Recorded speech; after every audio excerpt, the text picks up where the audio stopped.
Good afternoon, everybody. I'm Dr. Pratik Tambe, Chairperson for the AMOG's Endocrinology Committee. Warm welcome to today's event. Today's program is centered around preterm labor and protecting the fetus, which is at risk. We are delighted to welcome a galaxy of eminent stalwarts as faculty for today's event. But before I start with the scientific proceedings, as is usual, I would like to start by paying our respects and offering our gratitude to our seniors. Next slide, please. Next slide. I'd like to express my gratitude to our AMOG's office bearers. First and foremost, Dr. Rajendra Singh Pardeshi, our president of AMOG's. Thank you so much, sir, for your guidance, your blessings, and for all our academic endeavors, your wonderful inputs from time to time. Next slide, please. I'd also like to express my gratitude to Dr. Sujata Darvi. Madam is the secretary of AMOGS, also an office bearer of the Mumbai Society, joint associate editor of Jugi. Thank you so much for your blessings and your support for all our scientific endeavors. Next slide, please. I'd also like to express my gratitude to the ICOG office bearers. Thank you, Dr. Lakshmi Shikhande, chairperson of ICOG, and Dr. Ashok Kumar, the secretary of ICOG. Next slide, please, for your blessings and for the ICOG credit points for the entire experience series, which we've been conducting since January this year. Thank you very much for your support and for granting us the ICOG credit points in a timely fashion. Next slide, please. We are delighted to welcome two very eminent stalwarts as chairpersons for today's program, Dr. Mandakini Megh and Dr. Anjana Khanna. And there'll be two fantastic speakers today, Dr. Haresh Doshi, sir, who's one of the senior most obstetricians in India, a doyen amongst teachers, and one of the foremost and most important people as far as obstetrics is concerned in India. We are also delighted to welcome Dr. Parag Biniwale, the Vice Chair of ICOG, who will be one of the other speakers. Sir is held up in an emergency and he'll be joining us very soon. But before we go on to the speakers, let me first begin by introducing the chairpersons. Dr. Mandakini Megh, madam, is the past chairperson of ICOG. She's also been the national vice president of FOXY way back in 2012-13. She is the longest serving member, the managing council member of Mumbai Society since the 1990s when I actually entered into medicine. So she's one of the senior most OBGYNs in India today. She's also international vice president of MWI Central Asia, vice president of AMWI, and she's somebody who's served on both sides, both from the government side as well as from the OBGYN's perspective. And she's helped hundreds of OBGYNs as far as the PCP&DT licensing issues were concerned, especially a few years back when machines were being stealed left, right, and center for small, minor clerical errors in form filling, where there was no real PCP&DT issues that were really happening. And Dr. Mandakini Megh is always known as our person in government. She has been representing OBGYNs in government. She was deputy director for Government of Maharashtra, and she has published several books, not only in OBGYN, but also regarding rules and regulations, how they should be implemented, how we are supposed to follow them so that we stay protected and we do not fall prey to unscrupulous elements. She's received several awards from Mumbai Society, of course, the Ganatra Award, Mahila Gaurav Puraskar of the Government of Maharashtra, the the Shailaja Pandit Award for Women Empowerment from Mumbai Society, and several other awards to her credit. She's also contesting for the post of President of FOXY. She is the Mumbai Society's candidate for President FOXY this year. We wish her all the very best in her endeavor, and we know that she will continue to work tirelessly for ordinary OBGYNs like you and me, even after she gets elected. That's something which has always set her apart from everybody else. So without further ado, I'd like to hand over to Dr. Mandakini Megh, madam, to introduce our first speaker. Professor Haresh Doshi, sir, has kindly logged in early and consented to be the first speaker for today. Madam, please unmute. You're muted. So, good afternoon, everyone. And Pratik, thank you very much for that wonderful introduction of a common common obstetrician, like me, helping the common obstetrician of all over. That is my identification, and thank you very much. And this is my passion to keep on supporting, helping, run in the middle of the night to the, to help our obstetrician. I think, and I can't see anybody in the pain of, non-registration, sealing of machine. I think I'm very, very, passionate about that subjects. Thank you very much for inviting me as a chairperson, and wonderful introduction. So first speaker is none other than Dr. Haresh Doshi. We are, colleagues, friends, and long-time association, and he is a teacher par excellence. And I know him as a wonderful friend, very warm and cordial human being. And Dr. Haresh Doshi, he is a designated professor, and I came in contact with him during ICOG visiting fellowship, visiting professorship, and we had a wonderful time with it. Now also he is a governing council member. Along with our Pratik Tambe and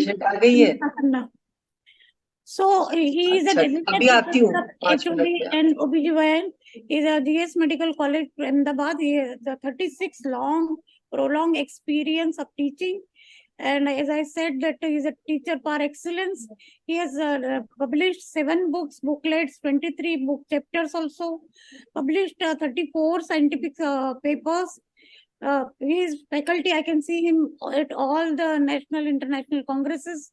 He was a president of the Ahmedabad prestigious Ahmedabad Society and also the SAGOG, and organizing secretary of AICOG 2000, chairperson of Practical Obstetric Committee, which is a subject is very dear to him. And he was a Foxy scientific chairperson, vice president, and I know him as a teacher, I say teacher of teachers. So Dr. Haresh Doshi, and he is going to enlighten us on a very important topic of the fetal neuroprotection, which is so essential in cases of preterm deliveries, premature, and we are going to listen to him. And I think so many of them are just eager to listen to you. So Dr. Haresh Doshi, the floor is yours for your talk.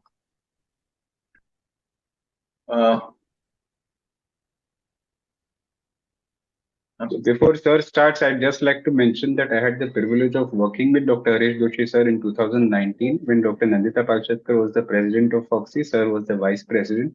And of course, Dr. Mandakini Megh is currently my zonal coordinator in charge at AMOC, so I report directly to her. Thank you. Well, thank you, Madam Mandakini, for introducing me in a complete detail. Basically, I'm a teacher, but passion for teaching, that's all sufficient. Thank you, Dr. Pratik, for inviting me for this prestigious endocrinology committee, right, your committee, right, AMOX, right, for this webinar. I must thank AMOX. I don't want to interrupt, but Dr. Haresh Doshi, we keep on troubling him for our webinars also. And he always keeps on obliging us. So my other chairperson, Dr. Ranjana Khanna, lady giant from North India, right? A very, very senior obstetrician and right ground to earth personality, madam. And I must thank AMOG's president, Dr. Rajeshri Pardesi, my good friend, because we were colleague, co-vice president together in 2019 at Pratik Mansion, and also Madam Sujata Dalvi, the secretary AMOG's. Also, ICGO chairperson, Dr. Lakshmi Madam, and Ashok Kumar, secretary, and all listeners or delegates who have joined in. The topic today given to me is fetal neuroprotection, our role as obstetrician. Before I start, I think it is not working. Sorry. How can I go for this? Can you see this full screen? Yes. Hello? Hello? Yes, sir, it is full screen we now. can see. Please go ahead. Okay, fine, thank you. So I go ahead. So with this background case history, real case at our place, I will start my right talk. We had one patient, male infant, 27 weeks gestation, born in reasonable condition, responded to resuscitation. There was a surfactant deficiency because baby delivered before the full effect of steroids. A stormy neonatal course, but baby cried and baby survived. So we were happy. What happened? something gone, something abnormal, right, in her routine activity, and scan was advised on day 21. Again, it was normal. Scan 21, normal. Then day 28, again some abnormality detected, and now this time the scan showed irregular echo densities in parietal parenchyma with multiple small cysts. Again, okay, mild CNS some injuries or some abnormality, but when scan was repeated on day 48, it was evident that large cysts appeared in that place of echo densities and proved case of cerebral palsy. So this is the scenario in modern times, ladies and gentlemen, that improving survival of premature infants. If you can see this, right, if I put here, right, at 27 weeks, 70% can survive with good NICU, right, level 3, level 4 facilities in our country nowadays in major cities, NICU. This is the survival rate. If you go to 28 weeks, the survival rate is almost 90%. But up to 30 weeks, it is a very premature baby, and there are high chances of, right, developing cerebral palsy. So this is a reverse graph. You can see cerebral palsy rates in premature infants. If it is, right, you can see this at 30 weeks, right, it is still 6 to 8%. After that, it goes very down. But before that, if you can see here at 29, 28 weeks, it goes high and up to more than 50% if you can save the child of 25, 26 weeks gestation, and which is a reality now. The babies are surviving, but then the cerebral palsy is a real problem in, right, bringing up that baby, right?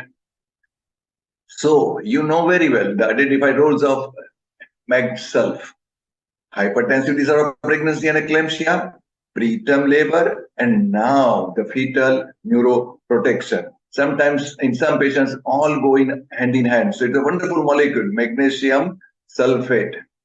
Babies born of preterm deliveries have a higher rates of dying in first few weeks of life, very preterm babies.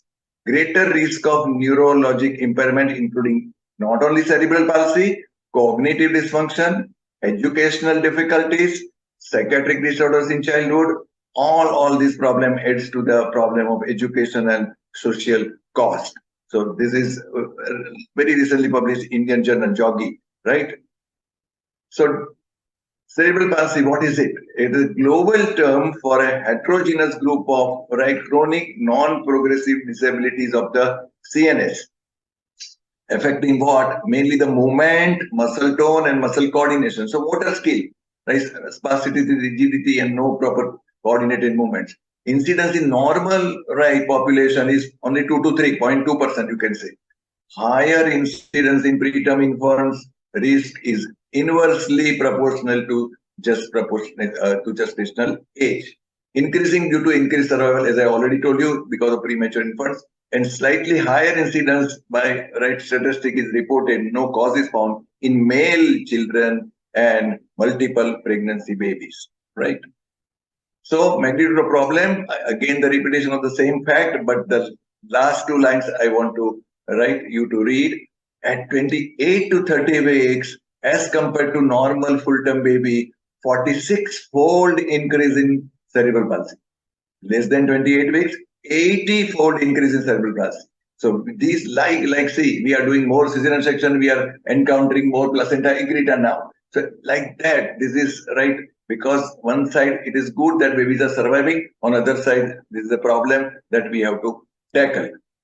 It is multifactorial. Etiology exactly is not known, but multifactorial means total of these all factors will make more than 100%. But prematurity tops the list, heads the list, 42 to 78%. It can be IUGR, infection, APH, severe placental pathology, multiple pregnancy. But prematurity is the most important causative factor. Injury to brain can occur at any time. It is antenatal period or even prenatal period, rubella or infection, right? Blood or oxygen delivery to the fetus, which is reduced during pregnancy. Perinatal, again, the major portion is taken by preterm birth. There may be birth defects in congenital malformation, IUGR, or some sentinel events and multiple pregnancy. Postnatal, sometimes head trauma and cerebral infection can also cause. But the most important for our purview is preterm birth. What are these clinically and pathologically documented? These injuries are, it can be intraventricular hemorrhage, right, diagnosed by sonography very well, but when it is a white matter injury, it is usually diagnosed by MRI. The most adverse clinical CNS outcome is cerebral palsy. It can be also cognitive impairment, and again I've told blindness, deafness, and developmental delay. So this is the CNS injury. Now I'm taking a break as per my routine style. You have to answer the most premature baby who survived. As on now, the world record. A, B, C, D, E, F. 19 weeks, 20 weeks, 21 weeks, 22, 23, 24. You have to SMS or WhatsApp on my number, and first two and answers, correct answer, will get the prize. We'll get the prize. 98250-60125. Most premature baby, it was born in 2021. Now already 2 years passed, but that record is not again broken. So 19, 20, 21, 22, 23, 24. So please send me SMS or WhatsApp, and I will courier you the prize. Okay, magnesium function, essential for cellular function, DNA transcription, hormone receptor binding, mitochondrial oxidative phosphorylation. Getting calcium channels, transmembrane ion influx, adenyl cyclase regulation. So it is involved in muscle contraction, control of vasomotor tone, cardiac also effect, and neuronal transmitter disease. Mainly we are using this, and you know this as an anticonvulsant. Block voltage dependent calcium channel is the most important. That's I have changed the color. NMDA receptor antagonist, Okay, so that is non-competitive, inhibition of NMDA receptor. We'll go to some details of this. Multiple magnesium, except again the way of function is not known. There are multiple theories postulated, Mainly is non-competitive antagonism of the glutamate NMDA, That is, you know very well, that receptor. It increases because of this antagonism inhibition extracellular magnesium and block the calcium influx into the cell, which leads to blockage of neuronal injury. It has many other functions. Magnesium has stabilization of membranes, increases cerebral blood flow, prevention of large blood pressure fluctuation in the body and particularly in the brain, reduction in pro-inflammatory harmful cytokines, and antioxidant effects. So, this is the most important, that is, of the magnesium, different, mechanism of action people have suggested, and most of them are now proved. So now we go to the evidences, from 2002 to 2008, 5 RCTs were done. The first 2 RCTs are here, American Journal and Lancet, So it was in 2002. They have other arm also, because magnesium is also tocolytic and anticonvulsant. So they have that studied also in there, not only neuroprotective, but then race 3 trials, Race 3 trials, you can see this is okay, I'm going this RCT, the same thing, but RCT, why it started? Because in 1995, the 2 scientists noted when they use Sulph for preeclampsia, eclampsia, HDP, they found when the babies were followed of that study, observation study, they had a less cerebral palsy. So they floated an idea that Sulph can be neuroprotective. 1995, almost you can say 30 years back. So, 20 years back. Then this RCT started. The first and second I already mentioned, Now this is 3rd, 4th, and 5th, where are very famous trials. ECTOMAG, that is Australian collaborative trial. BEAM study, that is from USA, beneficial effects of Sulph, and Premature from France. All have more than 500 or 1,000 subjects for study, and this was randomized controlled trials. What they told.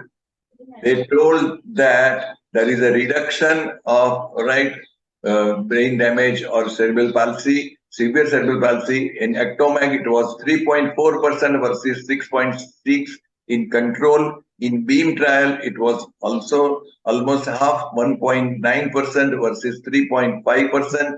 Last column I'm reading. And in Premature trial from France, the death and gross motor dysfunction combined, it was 0.4% versus 0.9%. So almost half, whatever incidence was there, reduction of this cerebral problems or injuries or damage was half, and leading to severe cerebral palsy. So all these trials, 5 trials, okay. Now people did meta-analysis of the same 5 RCTs, meta-analysis. Individual trial were there, randomized control trial, but the results were good. But then meta-analysis also proved only one that Sulph for neuroprotection decreases the risk of childhood cerebral palsy. It was Cochrane, it was published in Obstetricians Gynecology in American Journal, all 3 meta-analysis. Cochrane review. Sulph significantly reduced the risk of cerebral palsy, substantial gross motor dysfunction at 2 years of age, and no significant effect on the baby, newborn, and the pediatric age, fetal, neonatal, and later on mortality. So it is safe, very safe for the baby. That was Cochrane review. Cochrane also said that is no significant differences observed for the maternal outcome. That is death, cardiac arrest, respiratory arrest. We are worried sometimes of a high dose of Sulph leads to respiratory problem and cardiac arrest. No, never it happens. We are having a wrong fear, and we are using it less even for our pre-eclampsia. So it is not found in this Cochrane review told that no harmful effect on mother. Okay, so there was this positive conclusion that it is very effective, but at the same time, they also reported the strong evidence is lacking in 4 clinical issues, all 3 meta-analysis. That one, the gestational age below which this therapy should be offered. Now it is started that up to 30 weeks it should be offered. Some authorities say 32 weeks, 34 weeks, but up to 30 weeks everybody agrees. But still, it is strong evidence is lacking for that. Optimal loading and maintenance dose. As on now, 4 gram is a loading dose and 1 gram per hour is a maintenance dose. But people have used 6 gram loading dose, 2 gram, maintenance dose. So like that, but optimal dose, the strong evidence is still required. No information on the effect, because all these studies were done to 2 years of follow-up of the babies. So no information on the effect of Sulph on outcome beyond 2 years. Now the studies and the results will come because they are being followed up. But till they published this data, it was only 2 years of follow-up. And the last point of strong evidence is not happening is Sulph has not been associated with decrease in other CNS problems, that is intraventricular hemorrhage and other adverse developmental outcomes like developmental delay, neurological impairment, blindness, and deafness. Only in cerebral palsy it is well proved. But that is sufficient. Cerebral palsy is a big thing, and then we want to prevent that. So these things are also there where there is strong evidence is not leaking. This was the conclusion of the 3 meta-analysis. Cochrane, the Obstetric Gynecology Journal, and American Journal. So, India, Dr. Vandana from Western India, Vandana Bansal, she did this study probably in Nauroji Maternity Hospital, St. GS Medical College. 2 groups were there, 100 patients were taken, 50 on intervention, 50 on control. The infant who received Sulph, they had a nice observation.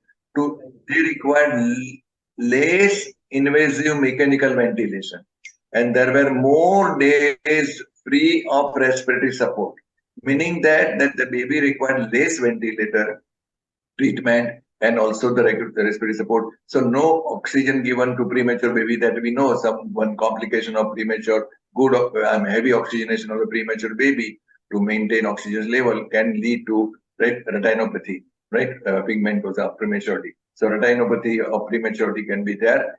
So that is decreased automatically because those who receive has less mechanical ventilator support as well as more days free of respiratory support. Also, the result was trained towards decreased risk of sulfate group for intraventricular hemorrhage. I'm sorry, neonatal hypotension and hypothermia, length of NICU stay also. So not only the ventilatory support, respiratory support, but also IVH, neonatal hypotension, hypothermia, which are more problems of a premature baby, and total length of NICU stay, all were less, right? But not on IVH was not on only less frequent, but less severe also. There is a good observation. So they concluded this Indian study only. Maxel is a safe drug to use in a woman at risk for impending preterm birth. It confers significant neuroprotective advantage to the neonate. It is time to start using Maxel in clinical practice for neuroprotective intent in our extreme preterm birth. Now, again, this is published in International Journal, but the Indian data, Indian study, again, 15 patients, for the study, 50 patients in one intervention group and control group.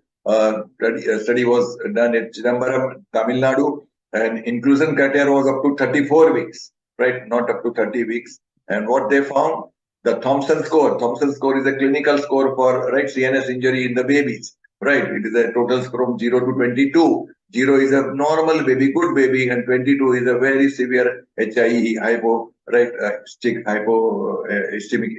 ischemic encephalopathy. The Thompson score revealed that 60% of newborn had normal neuronal development, 38% had mild neonatal abnormality, only 2% had moderate. So no had a severe neuronal abnormality. So that score is a very good score for CNS, injury study, and that they proved. Like Apgar score, we have a asphyxia score, like Thompson score used for that purpose. So they concluded that magnesium sulfate given for fetal neuroprotection before preterm birth avoids cerebral palsy and lowers the risk of combined fetal infant death or cerebral palsy. Not only cerebral palsy, but death also is reduced. Again, an Indian study. Okay, last and second brain teaser. The world famous personalities, but not prematurely born. They were, the only one person, right? He was a full-term born. All others are preterm. So you have to again send me the right answer by WhatsApp or SMS 98250 60125. You have the choice of Sir Isaac Newton, Sir Winston Churchill, Mark Twain, American writer, Albert Einstein, scientist, Napoleon the King, John S. Kepler, the astronomer. All great personality, but all were preterm. Only one was not preterm. Please send me the answer. The first two answers received on my mobile, SMS or WhatsApp, I will courier them the gift hamper. Okay, so from this evidence, now the big academic institutes came with the guidelines. So Australian guidelines, you have ACOG, SOGC, NICE, FICO, and WHO, all. So that guidelines are, you can see, the almost after 2010, recent. So what is the Australian guidelines say? That is, they say in women at risk of early preterm infant birth, Maxel for neuroprotective effect of the fetus, infant, and child is grade A. Grade A. Gestation age should be less than 30 weeks. That is grade A. Dosage, they have not put the grade A, but it is also evidence that 4 gram IV loading dose, 30 minutes, and followed by 1 gram per hour maintenance infusion till birth. ACOG opinion, right? The available evidence suggests that Maxel given before anticipated early preterm birth reduces the risk of cerebral palsy. No official opinion can be given of the gestational age. From their analysis, they did not give the gestational age cutoff. As I told you, some meta-analysis also told that the strong evidence is lacking. But here also, they have not given the opinion, ACOG, but they have recommended it. Now, SOGs, they have come, Canada. They have come with good points. For women with imminent preterm birth up to 32 weeks, antenatal Megh should be considered for neuroprotection. Level 1A evidence. Level 1A evidence. Also, they have said that there is controversy about upper gestational age. Antenatal should be considered from viability to almost 32 weeks, right? Grade 2-1B evidence. If antenatal Megh has been started, tocolysis should be discontinued because Megh is also tocolytic. You will add to the side effects rather than having effect. So other tocolysis should be discontinued. Level evidence 3A. They said that is like in a steroids, after 2 weeks, we give rescue steroids for preterm, right, for respiratory problem. But here there is no good evidence, insufficient evidence that repeat course. Suppose after 24 hours you stop and the baby does not deliver. After 3 days again you think there is a preterm labor. There is insufficient evidence that a repeat course of antenatal Megh should be administered. Okay, now should delivery be delayed to give Megh course? Delivery should not be delayed if there are maternal or fetal indication. This is only one part. If fetal distress is there, you have to save the baby first, life first, then think of cerebral palsy. Like mother complication, you have to terminate that pregnancy. Don't wait for Megh to happen. Like we wait for steroids to happen, right? Sometimes we give tocolytic with steroids. Here it is not recommended. Megh, right? If you can give it, give it. Otherwise, right, don't stop the labor when it is, right, indicated. Okay. Recommended dose, they have said that 4 gram IV loading dose, 1 gram same. It should be given until birth or 24 hours, whichever comes first. If delivery happens in 13 hours, 16 hours, stop it. But if it does not happen, you stop it at 24 hours. Megh should be started ideally within 4 hours prior birth. So when it is an active preterm labor imminent, you have started it. If 4 hours are there with you and then baby delivers, the effect will be good. Even if it is not 4 hours, you must give it. The guidelines suggest, but ideally it should be before 4 hours. Grade 2, level 2B evidence. NICE also says same 2015, less than 30 weeks recommended. 30 to 33 weeks, consider, think and give. But up to 30 weeks, always give. FIGO, our right international body, good practice recommendation that they say that viability to 32 weeks, again recommended, blue font, 32 to 34 weeks, considered, right? Megh should be administered regardless of the right cause of preterm birth and number of babies in utero. Preterm delivery can happen due to many reasons. Whatever may be the cause of preterm birth, you must give Megh. When birth is planned, Megh should commence as close as possible to 4 hours, already told by SOGC that, right? And even if it is expected to occur sooner than 4 hours, Megh should be administered. It still likely have some advantage for baby. Only thing, the drug should be stopped after 24 hours. Again, told you, right? WHO says strong evidence, right? Magnesium sulfate is recommended for women at risk of imminent birth before 32 weeks, right? For prevention of cerebral palsy, right? Single or multiple pregnancy. So, ladies and gentlemen, right? In summary, Megh is recommended for neuroprotection of the fetus of a very preterm birth, regardless of the cause and the number of babies. Recommended from viability, if you consider 24, 26 weeks to 30 weeks, consider up to 30 to 34 weeks. Should commence more than 4 hours before birth. Also administer, even if the time is less with you, you should give it. Loading dose, most authority agree 4 gram in first half an hour and then maintenance dose 1 gram per hour. Stop at 24 hours at birth, whichever is earlier. Monitor Megh as per routine. That is how to monitor. Like your preeclampsia, 4-hourly intervals, vitals, you can use it, the urine output and knee jerk. So that you can do it. Insufficient evidence for repeat course significantly reduces pediatric mortality also, not only cerebral palsy. That is proved. The intracranial hemorrhage and some other things are blindness, deafness. There is no very strong evidence. But this is a strong evidence that mortality also decreases, not only cerebral palsy. that is the irony of situation. Our country, despite clear benefit of Sulph and despite the established superiority of Sulph in management of severe preeclampsia, eclampsia, preterm labor, it continues to be used suboptimally in India.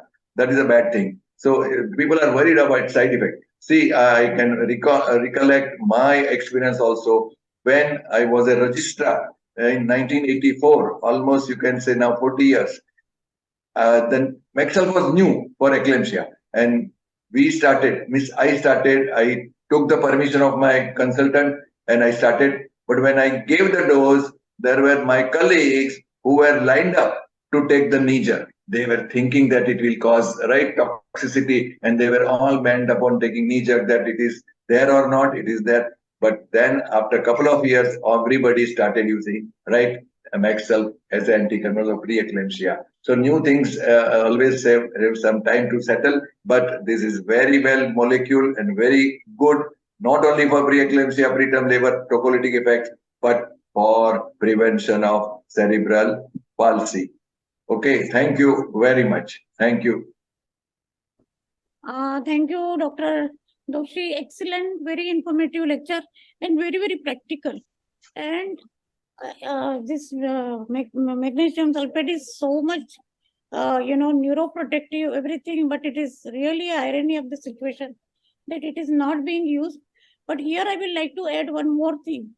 When I was a Deputy Director, Health Services, Family Welfare, that time, there was a government resolution has come. It was way back in 2007-8 that the ANM, that time ANM are empowered by GR. This thing has come. Order of the government has come. Those working in the primary health center or the rural hospital are empowered to give the MGSO4, and they were trained for 1 or 2 days how to make it, how to do it, and after prevention of neuro, this thing first, how to shift the patient, that much training was given to them. So I think that is a good initiative on the part of this our government, that at least they are empowering the nurses, and so that the early doses can be given and later on they can shift it to the.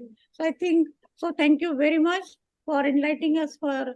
Yeah, just 1 or 2 comments. I wanted to say that nowadays we have those ready-made 100 ml bottles.